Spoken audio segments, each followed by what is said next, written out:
Doucement, mais sûrement, le processus de réorganisation des filières soja et ANACAD se poursuit sous le lead du Comité national d'orientation mis en place à cet effet. Après avoir effectué une tournée dans 54 communes du Bénin pour informer les acteurs de la volonté du gouvernement de signer des accords cadres avec eux à condition de se constituer en interprofession bien organisée, les membres du comité d'orientation se sont réunis ce 30 juillet 2024 dans les locaux de la Chambre d'agriculture du Bénin. Objectif, convenir des conditions de représentativité des familles d'acteurs au sein des interprofessions préalablement aux assemblées générales électives. Il est vrai que les fondamentaux sont fixés en termes d'une part de mobilisation des producteurs des filières soja et ANACAD et d'autre part de l'élaboration des projets, des statuts, des organisations qui vont naître du présent processus.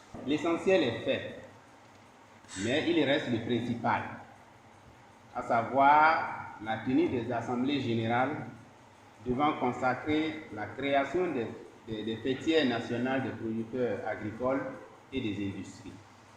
Si au sein des producteurs de soja, les préalables sont remplis pour la création de l'interprofession, ceux de la filière ANACAD réunis au sein de la Fédération nationale des producteurs d'ANACAD et l'Union nationale des producteurs d'ANACAD doivent encore travailler à leur unification. À cet effet, les perspectives sont positives après la signature d'un mémorandum d'entente sur la représentativité des producteurs au niveau communal et national.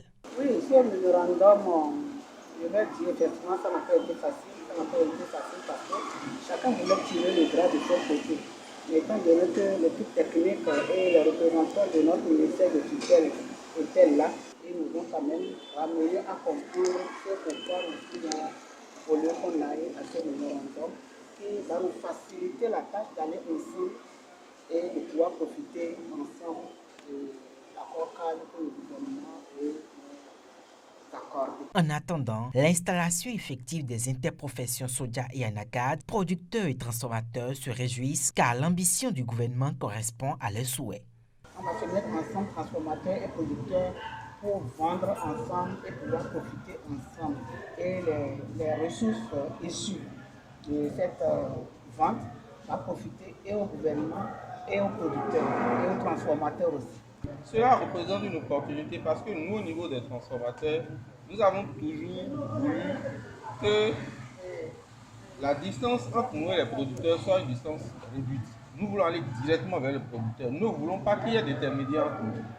Parce que l'intermédiation représente un coût qui renchérit le coût de la transformation.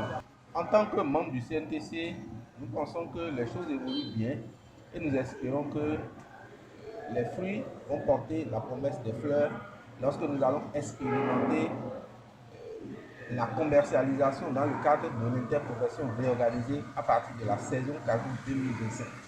Notons que la décision de réorganiser les familles d'acteurs des filières soja et ANACAD en interprofession a été prise lors du Conseil des ministres du 19 juin 2024.